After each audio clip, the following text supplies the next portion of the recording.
আমি রাখি তোমাদের সকলকে স্বাগত জানাচ্ছি আমাদের ইউটিউব চ্যানেল অনলাইন স্টাডি রুমে। এই ভিডিওতে আমি ক্লাস 9-এর ইংলিশের আগস্ট মাসের যে second series model activity task দেওয়া হয়েছে সেইটা সলভ করাবো। তো তোমরা ভিডিওটি প্রথম থেকে শেষ পর্যন্ত অবশ্যই দেখো। ভালো লাগলে লাইক, কমেন্ট এবং শেয়ার করো এবং সঙ্গে চ্যানেলটিকে সাবস্ক্রাইবও করো। এবং যেটি আমি পড়াবো সেটার পিডিএফ তোমরা এই ভিডিও ডিসক্রিপশন থেকে পেয়ে যাবে। এবং যদি তোমরা অন্য ভিডিও দেখতে চাও তাহলে উপরে কার্ডে প্লেলিস্ট আছে, সেখান থেকেও চেক করতে পারো। তাহলে শুরু করছি টাস্কের ফার্স্ট কোশ্চেন থেকে। চলো শুরু করি।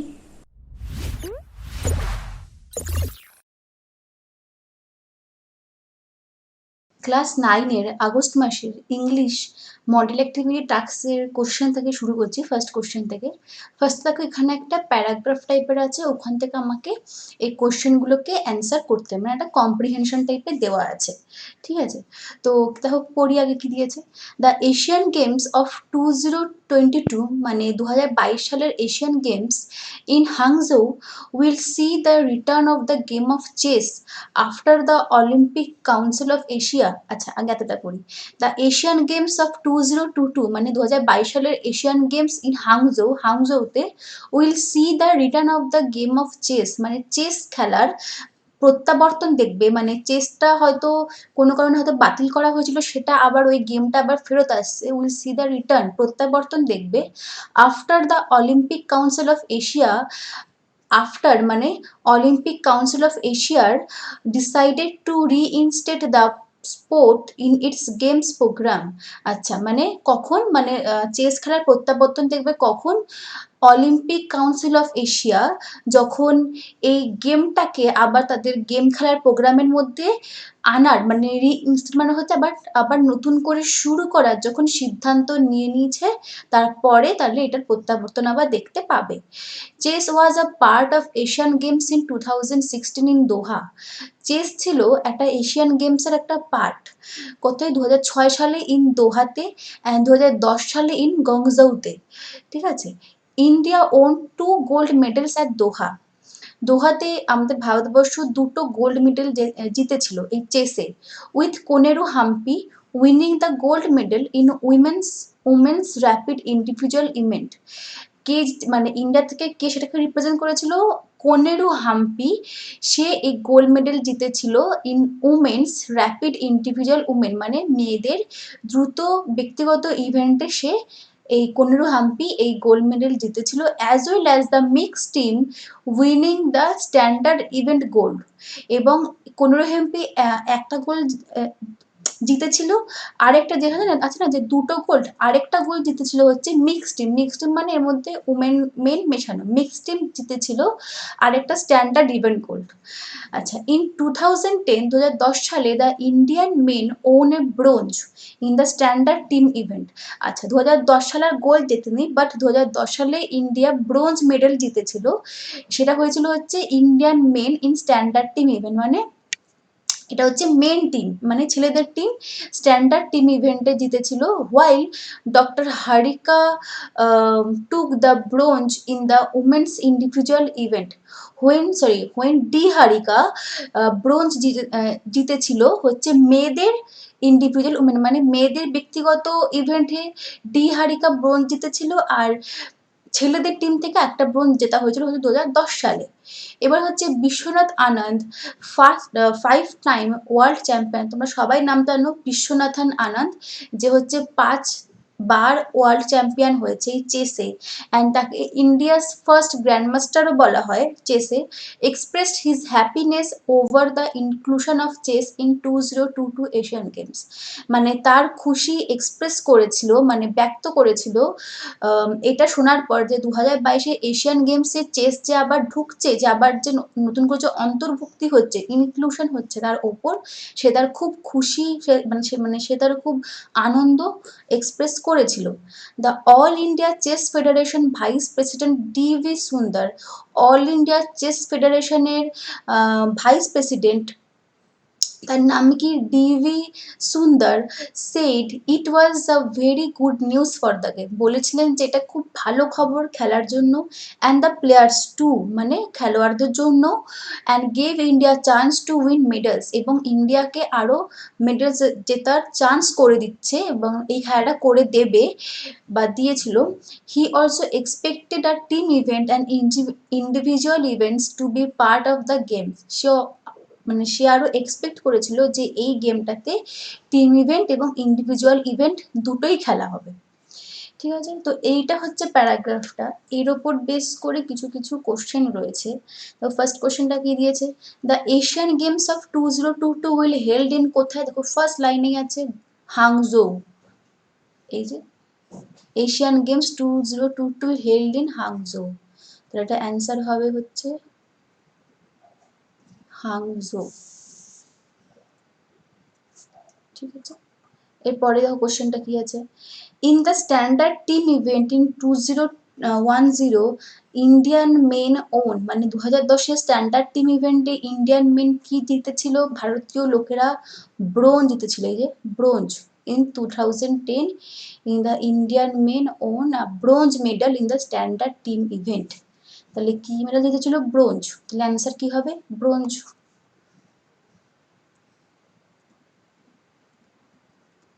ঠিক আছে, পরেরটা দেখো, the vice president of All India Chess Federation কে হচ্ছে ডিভি সুন্দর, এই যে একটু আগে বললাম না, যে ডিভি সুন্দর, যে the All India Chess Federation vice president DV সুন্দর,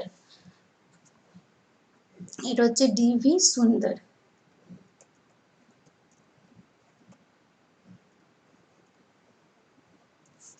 ঠিক আছে, আচ্ছা তাহলে এখানে এমসিকিউ গুলো শেষ হয়েছে, তাহলে এরপর দিকে কি রয়েছে, আচ্ছা এরপর কিছু গ্রামার টাইপের কোশ্চেন আছে, তাহলে এগুলো করি। দেখো ফার্স্ট কোশ্চেনটা কি দিয়েছে, I wish you to be quiet, এটাকে কমপ্লেক্স সেন্টেন্সে চেঞ্জ করতে বলেছে, তাহলে এটা অ্যান্সার কি হবে, কমপ্লেক্স মানে কি, ওই যে হুইচ হোয়ার এগুলো দিয়ে আমরা যুক্ত করি, বা দ্যাট।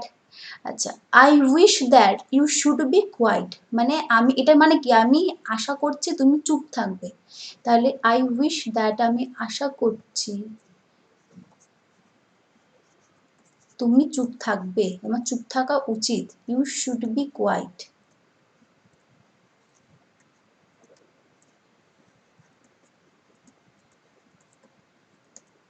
ঠিক আছে, এরপরে অ্যান্সারটা দেখো, আমি আশা করছি যে তুমি চুপ থাকবে, যে দিয়ে যুক্ত করেছি। Opening the get the man came in, change into compound sentence, তাহলে কম্পাউন্ড মানে এবং, অথবা, নতুবা, এগুলো মানে এগুলো দিয়ে, মানে অ্যান্ড, ইয়েট, এগুলো দিয়ে, অলসো, এগুলো দিয়ে যেগুলো যুক্ত হয় সেটাকে আমরা বলি হচ্ছে কম্পাউন্ড সেন্টেন্স। তাহলে এটা কি হবে, এটা মানে কি, দরজাটা খুলে, ওপেনিং দ্য গেট, দরজাটা খুলে দ্য ম্যান লোকটা ভেতরে এসেছিল, কেম ইন করেছিল, তাহলে হবে দ্য ম্যান লোকটা দরজাটা খুলেছিল, the man open the gate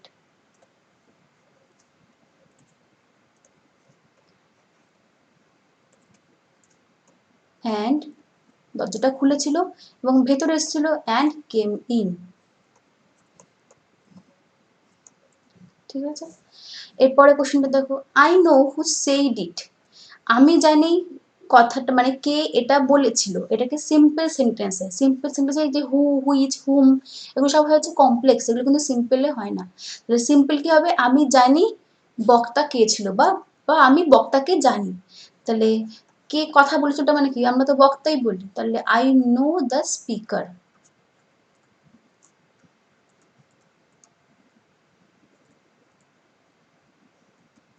ঠিক আছে, তাহলে এটা বুঝতে পারলে গ্রামারগুলো। এর পরের তাহলে পার্টটা যাই। আচ্ছা দেখো, এর পরের পার্টে একটা অ্যাক্টিভিটি 3-তে একটা প্যারাগ্রাফ দিয়েছে, প্যারাগ্রাফটায় বলেছে ইম্পর্টেন্স অফ ট্রি প্ল্যান্টেশনের ওপর একটা 100খানা ওয়ার্ডের প্যারাগ্রাফ লিখতে, এবং এই এই পয়েন্টগুলো ইউজ করতে, introduction, brings rain, prevents, introduction মানে ফার্স্টে কিছু ভূমিকা বললে, ব্রিংস রেন গাছ আমাদের সবার আগে বৃষ্টি আনে, তারপর প্রিভেন্টস সয়েল এরোশন মানে মৃত্তিকা ক্ষয়, মাটি যে ক্ষয়টাকে রোধ করে, ডিক্রিজেস এয়ার পলিউশন বায়ু দূষণকে কমায়, adds beauty to nature, adds to beauty of nature মানে পরিবেশের যে সুন্দরতাকে বাড়ায়, আর হচ্ছে কনক্লুশন উপসংহার, মানে এইটা একটার ওপর এই পয়েন্টগুলোর ওপর ডিপেন্ড করে এখানে আমাকে কয়েকটা ওয়ার্ডের 100টা ওয়ার্ডের প্যারাগ্রাফ লিখতে হবে।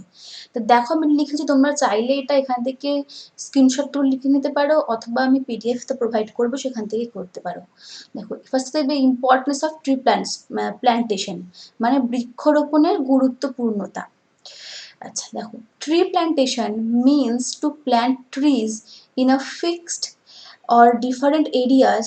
আশা করি তোমরা দেখতে পাচ্ছ, আমি তাহলে সাইজটা একটু বাড়িয়ে দিই, না হলে অসুবিধা হলে।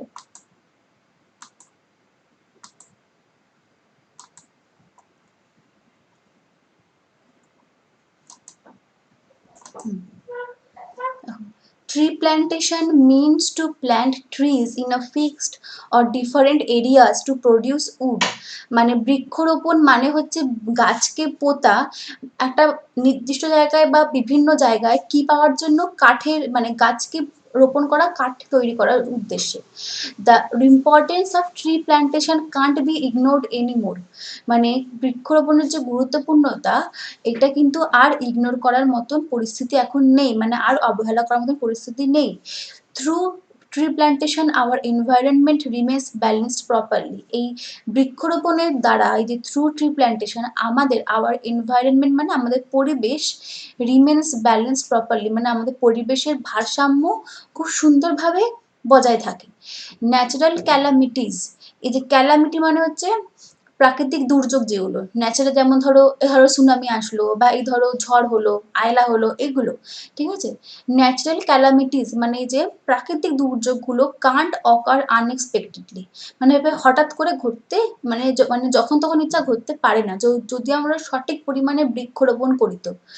Trees are beautiful and useful gifts of nature, আমাদের পরিবেশের সব থেকে বলা যেতে পারে খুব সুন্দর এবং খুব ব্যবহারযোগ্য, খুব আমাদের ইউজফুল মানে উপহার হচ্ছে গাছ। Trees are great friends of men, আমাদের মানুষদের সব থেকে বড় বন্ধু হচ্ছে গাছ। Trees are a part and parcel of earthly life, মানে আমাদের এই যে রোজকার যে জীবন, এর মধ্যে পার্ট অ্যান্ড পার্সেল মানে হচ্ছে খুব একটা গুরুত্বপূর্ণ অঙ্গ হচ্ছে গাছ। All life directly or indirectly owes to its existence to them. Existence মানে হচ্ছে অস্তিত্ব, ওজ মানে হচ্ছে এখানে, এটার মানে হচ্ছে যে প্রত্যেকের জীবন, সে একটা ছোট কীট পতঙ্গ থেকে একটা মানুষ, প্রত্যেকের জীবন ডিরেক্টলি মানে প্রত্যক্ষভাবে বা মানে বা পরোক্ষভাবে মানে ইনডাইরেক্টলি সবাই কিন্তু এই গাছের অস্তিত্বের ওপরই নির্ভর করছে। Trees helps to check soil erosion. Trees, এবার আমি এখান থেকে ইম্পর্টেন্সগুলো আস্তে আস্তে বলছি। দেখো, ট্রিজ ফার্স্টে মৃত্তিকা ক্ষয়কে চেক করে, মানে রোধ করে। হোয়েন দ্য রেন অকার্স, যখন বৃষ্টি হয়। In the reason of forest, মানে জঙ্গলে, অথবা or where trees are in good amount, অথবা যেখানে ট্রিজ অনেক ভালো পরিমাণে আছে। Soil erosion happen in very less amount, সেখানে মৃত্তিকা ক্ষয় খুবই কম পরিমাণে হয়, কারণ সেখানে গাছ অনেক পরিমাণে থাকে বলে। অ্যান্ড কজেস রেন, এবং সেখানে বৃষ্টিও বেশি হয়। It also controls the temperature and pollution, এই গাছ অবশ্য টেম্পারেচারের, পলিউশন এবং তাপমাত্রাকে, মানে আমাদের পরিবেশের তাপমাত্রা এবং দূষণকে কন্ট্রোল করে। কিভাবে? By absorbing heat and carbon dioxide, মানে তাপ এবং কার্বন ডাইঅক্সাইডকে শুষে নিয়ে, অ্যান্ড কুলিং সারাউন্ডিং, এবং চারপাশকে ঠান্ডা করে, এবং তোমরা এটাও বলতে পারো যে বাই প্রোভাইডিং অক্সিজেন, আমাদেরকে অক্সিজেনটা প্রোভাইড করে। Increases the soil fertility also, যে মৃত্তিকার যে উর্বরতাকে আরো বাড়ায়। Trees provide us with lots of things, trees আমাদেরকে, মানে গাছ আমাদেরকে প্রচুর কিছু জিনিস দেয়।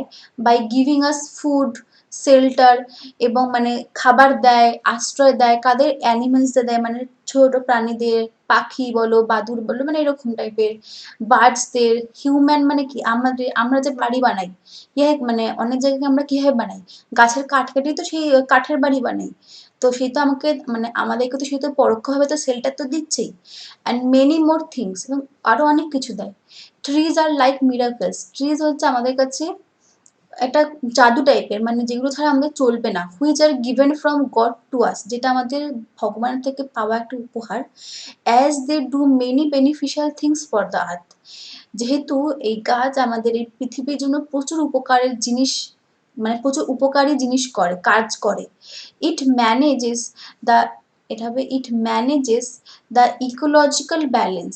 এটা পরিবেশের যে ইকোলজিক্যাল মানে হচ্ছে প্রাকৃতিক যে ভারসাম্যটাকে ব্যালেন্স করে বাই গিভিং আস অক্সিজেন, আমাদেরকে অক্সিজেন দেয়, এবং টেকিং কার্বন ডাইঅক্সাইড, এবং কার্বন ডাইঅক্সাইডকে ফেরত নিয়ে আমাদেরকে অক্সিজেন দেয়। এভাবে তো আমরা বেঁচে থাকি। হিউম্যান ইজ মিসইউজিং দিস গিফট, কিন্তু এখন আমরা মানুষরা এই গিফটটাকে মিসইউজ করছি। দে আর ড্যামেজিং ইট, আমরা এটাকে ড্যামেজ করছি। If we want to save our life then first we have to save the trees. যদি আমাদেরকে নিজেদের প্রাণ বাঁচাতে হয় তাহলে আগে আমাদেরকে গাছদের জীবন বাঁচাতে হবে। Otherwise nothing will be left on this earth. না হলে কিন্তু পৃথিবীতে আর কিছুই বেঁচে থাকবে না। Earth is body and trees are the soul of it. এক প্রকার বলতে গেলে এই যে পুরো পৃথিবীতে বডি, মানে যদি পৃথিবী একটা বডি হয় তার মধ্যে ট্রিজ হচ্ছে ওর আত্মা বা প্রাণ, যেটা ছাড়া পৃথিবী চলবে না, এবং তার সঙ্গে আমরা মানুষরাও চলতে পারবো না। তাহলে এইটা হচ্ছে trees of importance of tree plantation. এটা 100টা ওয়ার্ডের মোটামুটি আমি লেখার চেষ্টা করেছি, তো আশা করি তোমাদের পছন্দ হবে। তো এখানেই এই টাস্ক শেষ হলো ক্লাস 9-এর ইংলিশ। তো যদি কোথাও কোনো অসুবিধা হয় তাহলে অবশ্যই কমেন্ট করবে। তাহলে তোমাদের সঙ্গে আমার দেখা হবে পরের ভিডিওতে। ততক্ষণের জন্য বাই।